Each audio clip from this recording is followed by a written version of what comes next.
Queridos irmãos, a paz de nosso Senhor e Salvador Jesus Cristo, amém? Renato Evangelista aqui com vocês para mais uma lição bíblica da nossa querida EBD, Escola Dominical, das Assembleias de Deus Alcançando Nações. Se você não é inscrito no nosso canal, se inscreve, deixa o like e ativa esse sininho.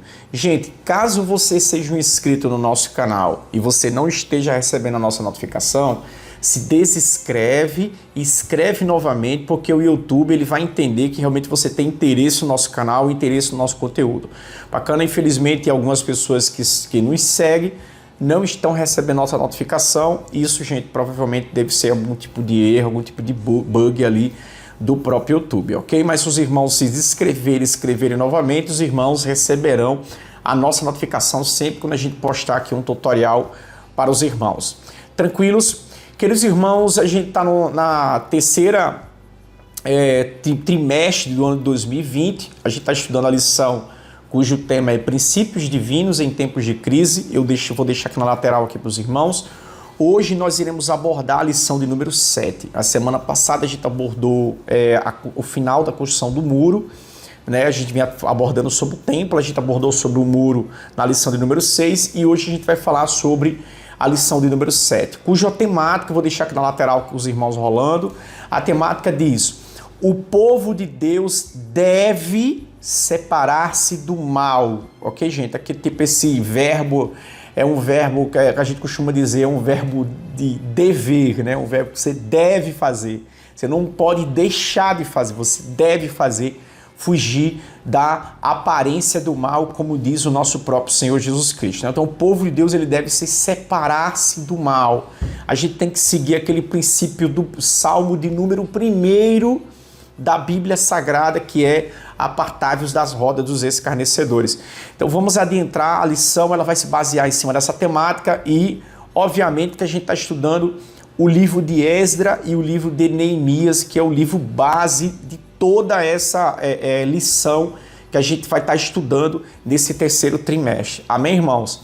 Bom, o texto áureo se encontra em 2 Coríntios, capítulo número 6 e verso 17, que diz assim: pelo que sai do meio deles, e apartai-vos, diz o Senhor, e não toqueis nada imundo, e eu vos recebereis. A verdade prática dessa lição diz: o mundanismo na igreja corrompe os bons costumes, extingue a santidade. Vamos fazer a leitura no livro de Esdra e a gente vai estar utilizando o capítulo número 2, o capítulo número 4 e o capítulo de número 6. Alguns capítulos, como o 2, a leitura vai do 59 ao 62, e o 4 do 2 e 3 e o 6 do 2 ao 4. Vamos fazer a leitura começando pelo capítulo 2 e o verso 59 diz assim: também esses subiram até o Melá, e Tel Arsá, Querube, Adã e Imer. Porém, não puderam mostrar a casa de seus pais e a sua linhagem. Se de Israel eram. O verso 60 diz assim: os filhos de Delaías, os filhos de Tobias, os filhos de Necoda, 652. Que são esses 652? Os que não conseguiram provar se eram da linhagem de Israel. Então vamos continuar a leitura. Verso 61. E dos filhos do sacerdote, os filhos de Abaías, os filhos de Cós, os filhos de Barzilai, que tomou mulher das filhas de Barzilai, o gileadita, e que foi chamado do seu nome. Verso 62. Esses buscaram o seu registro entre os que estavam registrados na genealogia, mas não se acharam nelas, pelo que por imundos foram rejeitados do sacerdócio. Agora vamos ler o capítulo 4, a começar do verso 2. E chegaram-se a Zorobabel e ao chefe dos pais e disseram-lhe: deixa-nos edificar convosco, porque como vós buscaremos o vosso Deus, como também já lhe sacrificamos desde os dias de Assai, Esar Adom, rei da Síria, que nos mandou vir para aqui. O verso 3 diz assim: porém Zorobabel e Jesua e os outros chefes dos pais de Israel lhe disseram: não convém que vós e nós edificamos a casa do nosso Deus, mas nós sóis a edificaremos ao Senhor, Deus de Israel, como nos ordenou o rei Ciro, o rei da Pérsia. Agora o capítulo número 6 e o verso a começar do 2 diz assim: e em Equimetá, no palácio que está na província de Média, se achou um rolo e nele está escrito um memorial que dizia assim, verso 3: no ano primeiro do rei Sírio, o rei Sírio deu esta ordem com respeito à casa de Deus em Jerusalém. Essa casa se edificará para o lugar em que se ofereça o sacrifício, e os seus fundamentos serão firmados, e a sua altura de 60 côvados e a sua largura de 60 côvados.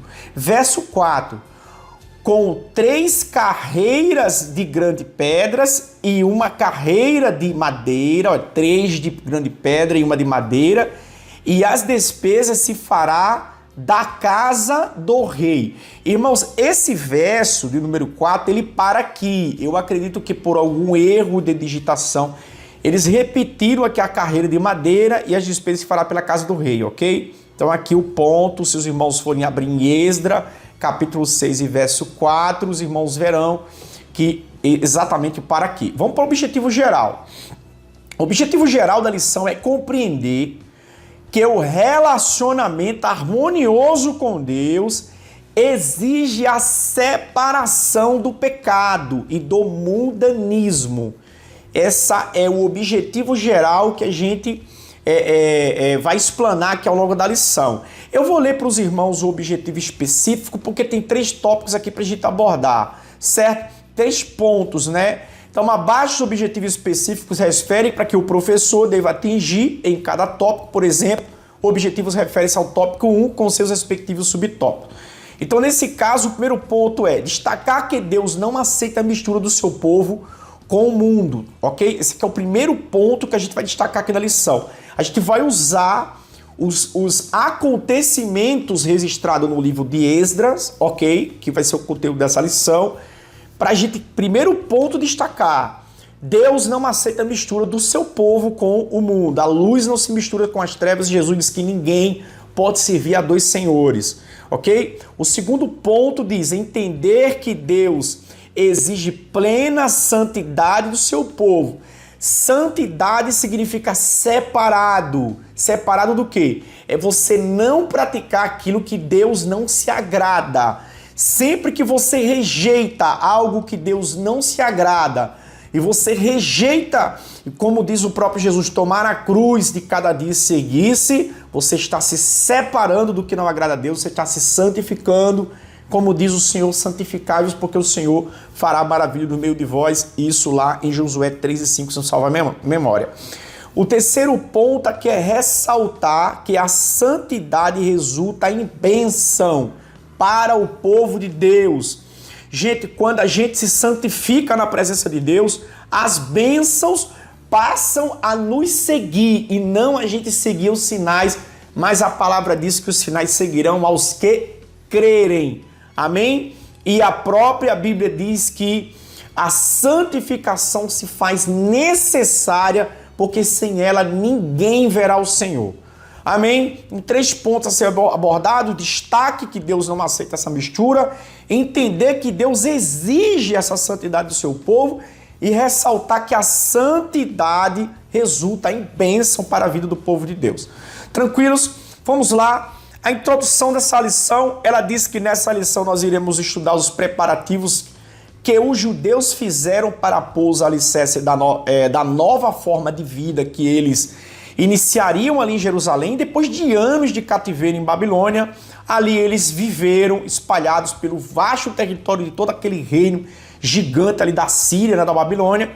e agora iriam viver uma vida comunitária conforme os ritos da lei, da lei de Deus, né?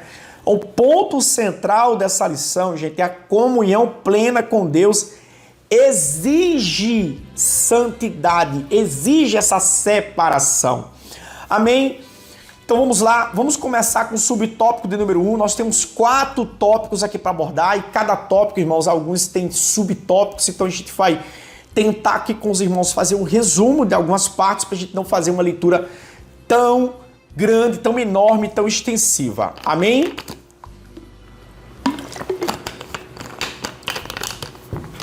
Vamos lá.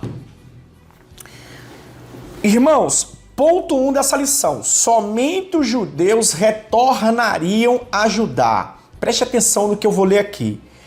Esse contexto que eu vou ler é um contexto da época, ok? Da época que os judeus estavam saindo do cativeiro na Babilônia por ordenança do grande rei Ciro do primeiro ano do reinado dele. Ok? Então isso aqui que a gente vai ler é algo que aconteceu lá atrás. Tranquilos, irmãos?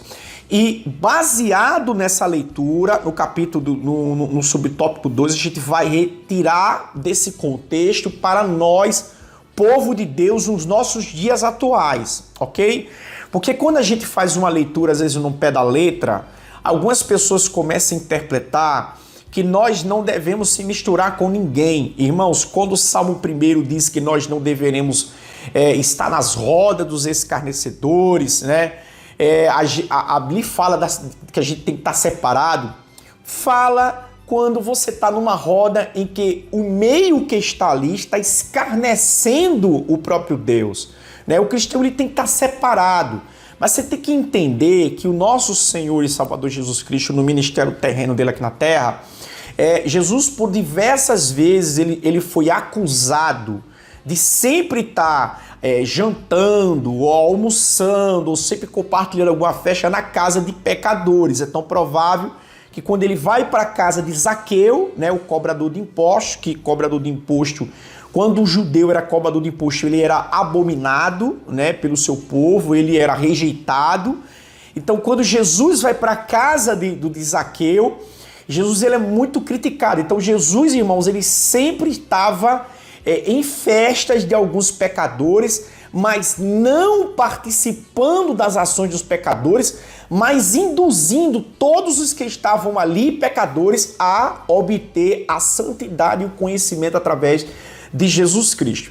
O que eu quero dizer para os irmãos antes de introduzir essa lição é que nós cristãos devemos ser imãs, devemos ser condutores em qualquer lugar que estejamos, seja no seu trabalho, seja na sua faculdade, seja no seu colégio, seja no ambiente de amizade, seja onde você estiver. Você tem que ser o sal da terra e você tem que ser a luz do mundo.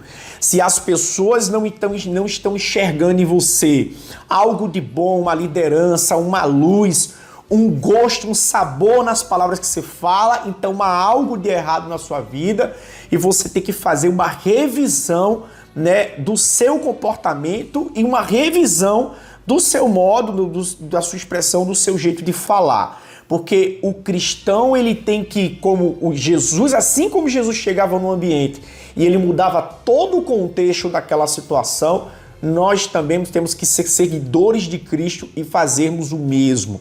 Amém? Como o próprio Jesus diz, aquele que quiser vir após mim, tome sua cruz de cada dia e siga-me. Amém, irmãos? Então vamos fazer essa leitura ao pé da letra do que estava acontecendo naquele contexto. Para uma pessoa ser considerada apta para fazer parte do grupo que iria ser transferido dali para Jerusalém, exigiu-se dessa prova de uma linhagem. Tem que ser feita uma prova de uma linhagem, que provasse que realmente era de Israel. Na primeira triagem foram excluídas 652 pessoas, até alguns filhos de sacerdote nos nomes não foram achados nos registros das genealogias e foram rejeitados como imundos. A gente leu isso aqui em Esdras, capítulo 2, o versículo 59 ao 62, quando a gente fez a leitura, agora aqui, da leitura bíblica em classe. Então foram rejeitados 652. E olha só, dos filhos, 2 sacerdotes. Aí aqui ele dá uma lista dos filhos de Abaías, dos filhos de Cose, dos filhos de Barzilai, foram rejeitados porque não se achou linhagem e nem provaram se eles realmente eram ali de Israel. Então vamos continuar aqui a leitura. Até alguns filhos sacerdotes, como a gente falou, foi rejeitado. Até os judeus mestiços, irmãos, né, nascido de casamento misto durante o cativeiro em Babilônia, não faziam parte do grupo dos judeus que retornaram ali a Judá. Somente aqueles que conseguiram comprovar, né, que a sua ascendência é puramente judaica, que faziam parte daquele grupo, Deus não aceita a mistura do seu povo com o povo do mundo. Não pode haver comunhão da luz com as trevas. Irmãos, trazendo para o nosso contexto, né, se você é um cristão, é dever seu, né, do cristão, não é que seria bom, né, seria necessário, né, seria, como é que eu posso assim falar para os irmãos achar que um contexto seria pautado pelo princípio de uma razoabilidade, os irmãos procurar alguém do seu meio. Se você não é casado, se você não é casada, então se faz necessário, se você é um cristão, né, é interessante você procurar, né, um relacionamento do seu meio. E bem assim, se você é católico e nos assiste agora, é interessante que você é católico, procure um católico. Assim como espírita, tem que procurar alguém também do seu meio espírita. Assim, não importa só um muçulmano, obviamente, procurar o seu meio muçulmano. Porque o julgo desigual, irmãos, muitas vezes ele atrapalha. E o que eu estou falando isso? Se você é um cristão, uma cristã, você ainda não se relacionou, você não casou, preste atenção no que eu estou falando, tá? Você ainda não se relacionou, se faz necessário, interessante, você se relacionar a alguém do seu meio, né, do seu meio tribal, alguém que professa a mesma fé que os irmãos. Por quê? Porque muitas vezes quando a gente procura um relacionamento fora, né, da sua tribo, fora do seu meio, então você entra muitas vezes em situação conflitante, conflito de ideias, conflito de valores, conflito de crença. E isso não é bom, porque causa lá na frente algum mal indigesto que a gente vai falar aqui na lição, e a lição de número 12 é uma lição que a gente vai muito abordar essa questão do casamento fora, né, da comunhão, certo? Lá na lição número 12 a gente vai abordar muito isso daí. Mas como a gente está falando na lição número 7, ela trouxe esse contexto, né, da mistura. Olha que quando o povo judeu sai, ele faz uma triagem para que realmente saiam aqueles que realmente eram judeus, puramente judeus. E não fizeram como fizeram ali o povo de Israel quando saíram cativo do Egito, né? Muitos povos ali simpatizantes com a cláusula foram com eles. E esses mesmos povos, irmãos, produziram murmurações e contendas ali no meio do povo de Deus, tá? Então, quando Moisés ele vai para o monte, né, 40 dias ali com Deus, quando ele volta o povo estava adorando o bezerro de ouro. Então, houve esses pequenos povos que foram ali misturados com Israel, foram eles responsáveis por implantar tanta dúvida como também a idolatria dentro do meio do povo. Ok, irmão? Só tentando aqui pautar o quanto isso foi danoso naquela época para o povo de Israel. Agora preste atenção no que eu vou falar. Se você é alguém, né, que você estava na igreja, se afastou, arrumou um relacionamento no mundo e agora você está de volta na igreja, não é o seu caso isso daqui que eu estou falando, amém? Você é casado, se você é casada, é seu dever dobrar os seus joelhos, apresentar o seu esposo, a sua esposa em oração e orar para que ele se converta ao Senhor. Ok? Eu tô falando de quem é solteiro, e que está buscando um relacionamento. É dever seu escolher bem. Isso também não significa que às vezes do meio do seu povo, né, você irá fazer um bom casamento. Mas é muito importante a gente avaliar em que tipo de relacionamento a gente está entrando, principalmente para quem é solteiro e para quem é solteiro. Tranquilos, amém? Vamos voltar ao contexto da lição. A história de Israel registrava uma amarga experiência nesse sentido, quando os israelitas, libertados da mão do Senhor, se preparavam para ir para Canaã. Um grande povo de mistura, não israelita, queria acompanhá-lo. Foi exatamente essa gente que durante a trajetória pelo deserto foi fonte inspiradora de murmuração. A gente vai ver isso em em Números, tá, gente? Capítulo número 11 e o verso 4. Em Números, capítulo 11, o título é A Murmuração do Povo de Israel. Ok, gente? A murmuração. Olha o título desse tema, seus irmãos, ele é em Números, capítulo número 11. Então vamos lá. A Bíblia diz: estreita a porta, apertado o caminho que leva à vida. A condução para o reino de Deus não é fácil, irmão. É uma porta estreita que conduz o homem até Deus. Não é lucro e sim grave prejuízo alguém querer facilitar a entrada da mistura de gente, dando maior ênfase à quantidade do que a qualidade. Jesus disse: necessário vos é nascer de novo. Irmãos, essa questão aqui eu vou bater nesse ponto, certo? Tem muita gente, né, pastores, obreiros, irmãos, que é muito preocupado com números. Isso, irmãos, a Bíblia sempre faz um alerta a isso. E o próprio autor da lição também está fazendo nos alerta. Não é necessário quantidade. Deus venceu o grande exército com Gideão ali, com apenas 300 homens. Só que quando Gideão parte da terra para a guerra, Gideão levava consigo muitos homens, ele levava quantidade. Deus não quer quantidade, Deus está preocupado com uma qualidade. É tão provável que Deus fez uma peneira e somente 300 ali foram o que restaram, e foi com 300 homens que Deus livrou toda Israel. Então Deus é o nosso Deus que ele procura os verdadeiros adoradores, aqueles que o adoram em espírito e em verdade.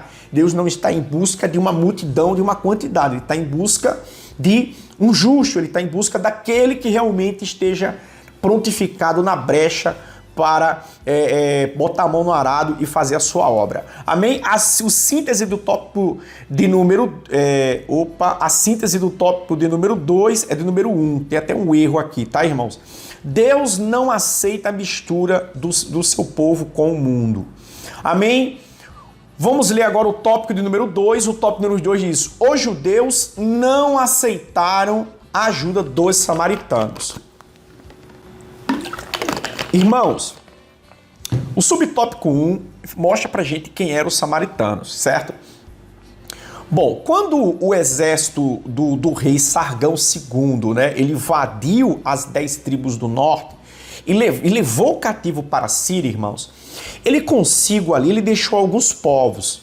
Aí, se os irmãos foram ler 2 Reis, capítulo de número 17, verso 24, que é esse aqui de baixo aqui, os irmãos vão entender esse contexto.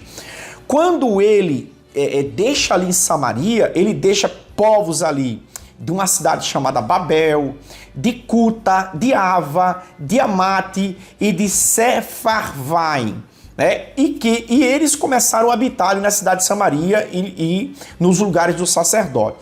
E eles tomaram Samaria como herança. A gente vai ver esse contexto em 2 Reis, capítulo 17, verso 24, habitar na cidade. Porém, irmãos, cada um tinha o seu Deus e cada um tinha o seu costume.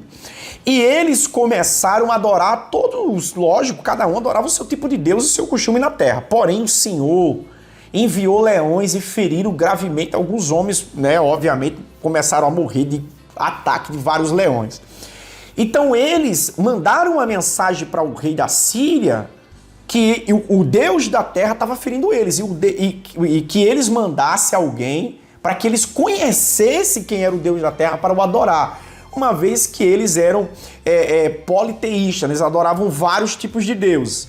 Então o rei da Síria manda um sacerdote para que eles ensinassem a ele acerca do Deus da terra, que era o Deus de Israel.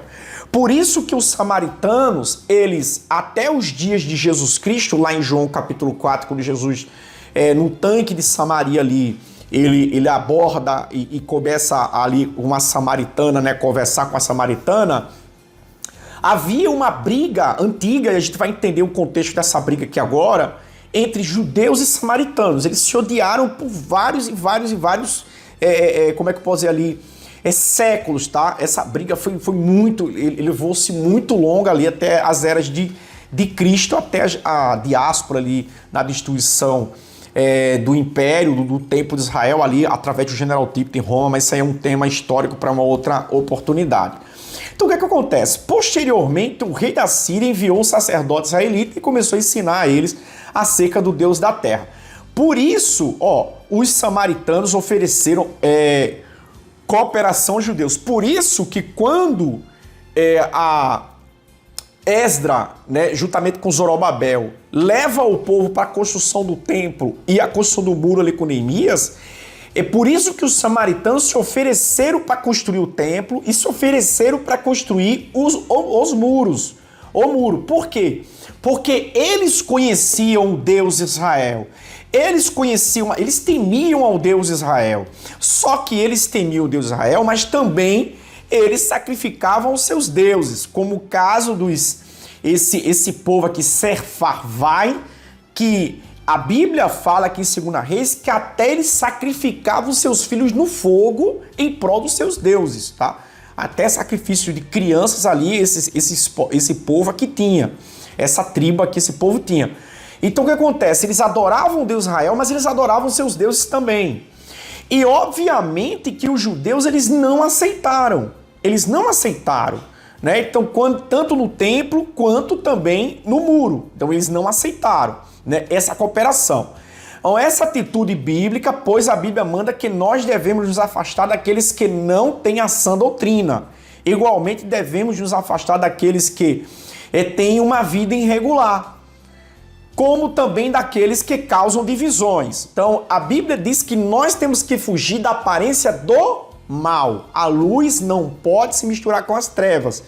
Então, baseado-se nisso, os judeus ali tomaram a decisão de não aceitarem a ajuda dos samaritanos. Obviamente que toda ajuda para eles ali seriam bem-vinda, porém eles não aceitaram a ajuda dos samaritanos. O ponto 3 é assim, os samaritanos procuraram aparentar-se com os judeus. Irmãos, então o que foi que aconteceu ali? Eles casaram com as filhas dos judeus, eles deram filhas aos judeus em casamento. Alguns caíram nessa armadilha, conforme Esdras 9, 1 e 2. Esse assunto é tão sério que vai ser abordado lá na lição de número 2. E eu falei com os irmãos aqui no início, quando eu comecei a explanar do tópico 1. Amém? No 2 a gente vai abordar o quanto isso foi prejudicial para o povo de Israel naquele momento ali. O ponto 4 diz assim, os samaritanos tornaram-se inimigos dos judeus. Irmãos, como os samaritanos, eles tentaram ajudar no muro, tentaram ajudar no templo, no muro, não conseguiram, eles sentiram ali uma profunda inveja dos judeus. Por quê? Antes dos judeus chegarem naquela terra, todos os povos daquela região, eles admiravam os samaritanos. Quando os judeus chegam na terra, toda a liderança daquela região passaram a admirar os judeus. Então, com isso, causaram uma certa inveja samaritana, porque o centro das atenções não eram mais samaritanos, mas sim ali os judeus. Então, os habitantes de toda aquela terra passou a admirar, de certa forma, os judeus. E os samaritanos perderam essa posição privilegiada, né? Então, eles encheram no seu coração de inveja, né? Isso sempre foi assim. Os fariseus tinham inveja de Jesus e os sacerdotes tinham inveja da igreja. Um outro ponto B aqui tratado, os samaritanos, eles imaginaram que se conseguisse associar aos judeus, eles gozariam do mesmo prestígio que os judeus. Porém, isso não foi possível porque os judeus eles rejeitaram, eles não aceitaram, né, por parte dos samaritanos ali a sua ajuda. Então isso gerou ódio velado e transformou-se em inimizade declarada até os dias ali de Jesus Cristo. Então a síntese do tópico 2 diz, os samaritanos imaginaram que se conseguisse associar-se aos judeus, gozariam do mesmo prestígio que estes, ok? Vamos para o tópico de número 3 dessa lição. Deus exige santidade do seu povo. Olha aqui o tema, o tópico daqui diz, exige. É uma exigência divina a santidade. Em toda a história do povo de Deus, observa-se que ele, para se manifestar-se no meio do seu povo, o Deus sempre exigiu plena santidade. Deus espera que o seu povo esteja sempre em comunhão com ele, vivendo separado do mal. Onde é que a gente vê isso? Vamos para o primeiro ponto aqui. Retornando-se do cativeiro, Israel se separou-se do mal. Por isso as bênçãos de Deus os acompanhou e eles conseguiram concluir tanto a construção do templo quanto também a construção do muro. Deus fizeram essa obra, Neemias 6,16. Eles santificaram e separaram do mal. Um outro ponto, quando Josué preparou-se para passar o Jordão, ele disse ao povo: santificai-vos, porque amanhã fará o Senhor maravilhas no meio de vós. Irmãos, eu vou voltar aqui em cima para mais uma vez bater no ponto. Deus exige santidade. Eu vou ler mais uma vez essa introdução. Em toda a história do povo de Deus, observa-se que ele, para manifestar-se no meio do povo, exige plena santidade. Deus sempre exigiu santidade para se manifestar no meio do povo. A gente viu o ponto, viu o segundo, Josué, santificai-vos porque o Senhor fará amanhã maravilha no meio de vós. Terceiro ponto, o anjo do Senhor visita o acampamento do israelita. Antes de iniciar a conquista de Canaã, Josué recebeu a visita do anjo e o anjo falou para ele: tira o sapato dos teus pés, porque o lugar em que estás é santo. Quarto ponto, Israel é derrotado pela pequena cidade de Ai. Quando Israel, lá em Josué, saiu destruindo quase todas as cidades, né? Reinos muito maior, 10 vezes maior do que Ai. Mas quando chega em Ai, eles tomam uma surra de uma cidadezinha pequenininha, né, como Ai.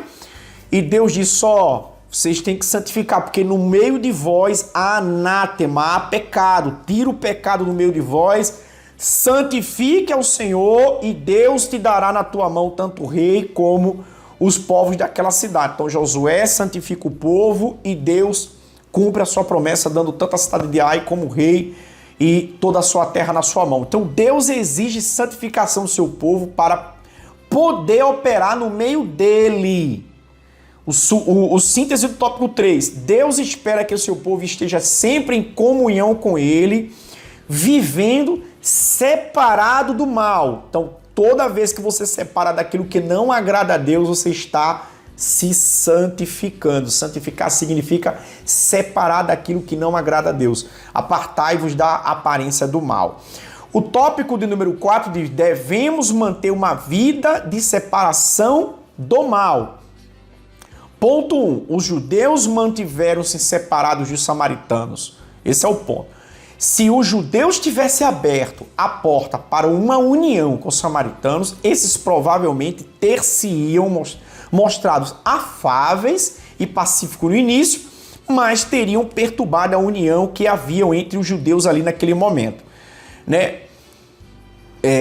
Teriam participado do culto dos judeus e afastado da presença do Senhor, uma vez que Deus não se une à idolatria. Vale a pena manter-se separado do mundo. Irmãos, isso trazendo para o contexto da igreja, é muito importante que a igreja ela seja o sal da terra e a luz do mundo. Então, quando você é a luz, o mundo, a Bíblia diz que jaz em trevas, jaz no maligno.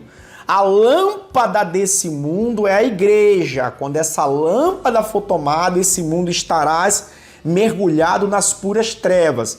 Então, para você ser a lâmpada, a luz que candeia, que ilumina este mundo, você tem que ser separado, porque a luz não consegue se misturar com as trevas, tá? A Bíblia diz que ninguém pode servir a dois senhores, ou você servirá a um, ou você servirá a outro, mas nunca servirá os dois. O que esse primeiro tópico tá dizendo? Tem muitas igrejas surgindo, irmãos, com cunhos voltado mais para o mundo do que para a santidade e para a comunhão com Deus. Isso é perigoso nos dias atuais, ok? Que possamos manter a nossa separação e a nossa comunhão com o mundo. Porém, nós devemos lembrar que uma coisa é você separar do mundo, outra coisa é você criar estratégias para evangelizar. Porque Paulo diz que fiz-me de tudo um pouco para ganhar alguns. Isso aqui são estratégias para poder evangelizar, ganhar almas com o objetivo único e puro de ganhar almas para o reino de Deus. Eu estou aqui, eu não estou falando desse sentido de Paulo, eu estou falando de costumes que muitas vezes a igreja vai buscar no mundo para dentro da igreja. Isso não é saudável e a Bíblia exige, o próprio Deus exige essa separação do mundo. É interessante que a igreja crie, né, no mundo uma inveja santa, de modo que o mundo venha para a igreja copiar o que tem de bom aqui para o mundo lá fora e não o contrário, tá? Se a gente for ver a vida de José no Egito, José ele foi para o Egito como escravo, ele foi para a casa de Potifar como escravo, ele desceu à prisão como escravo e como prisioneiro. Porém, José ele passou esse tempo todo, como é que eu posso dizer, a juventude, né, ali no Egito, muitos anos no Egito, porém ele estava no Egito, mas o Egito não estava nele. Ele governou o Egito, mas o Egito não governou ele.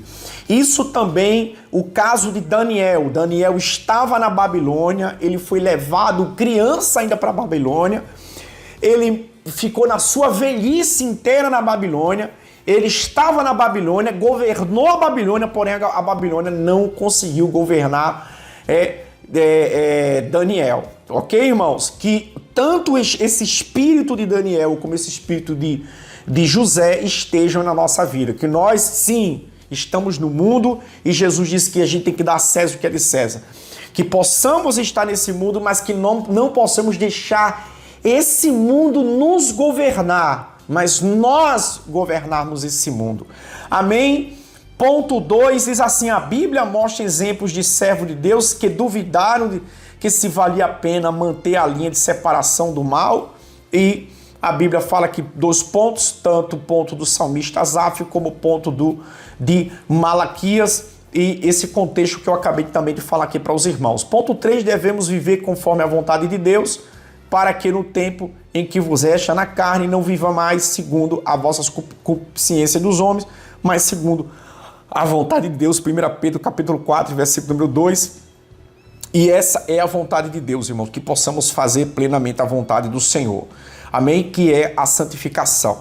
Ponto 4, a bênção acompanha os que vivem conforme a vontade de Deus. Se você vive hoje conforme a vontade de Deus, irmãos, então descansa no Senhor. A Bíblia mesmo diz que o teu coração descansa no Senhor. Porque se você, aquele que confia no Senhor, aquele que esperam e confiam no Senhor, renovarão as suas forças como águia, subirão, voarão, correrão e não se cansarão. A Bíblia traz todo esse contexto, essa lição para nós. Então, se você confia no Senhor, você não será abalado, porque o teu Deus é o dono de tudo e de todas as coisas. As bênçãos te acompanharão, os milagres te acompanharão, e não você acompanhará o milagre, mas o milagre acompanhará você. E assim como José, em tudo que você colocar a mão, Deus fará você prosperar. Pode ter certeza disso, porque o nosso Deus, ele garante para você isso, tá? Ele garante aqueles que vivem em plena vontade de Deus, um crescimento espiritual está garantido para a sua vida. Amém, irmãos? E em cima de tudo isso, aqueles que vivem segundo a vontade de Deus está preparado para o arrebatamento. Aleluia, vale a pena viver na vontade de Deus. O subtópico 4 diz: devemos andar dignamente diante do Senhor, agradando-lhes em tudo. Amém? Irmãos, muito obrigado. Que a paz do nosso Senhor Jesus Cristo cubra o coração e o entendimento dos queridos e amados irmãos. A Assembleia de Deus Alcançando Nações agradece. Se os irmãos não é inscrito no nosso canal, mais uma vez se inscreve, mais uma vez deixa like. E muito obrigado e até a próxima lição bíblica da Escola Dominical. Amém?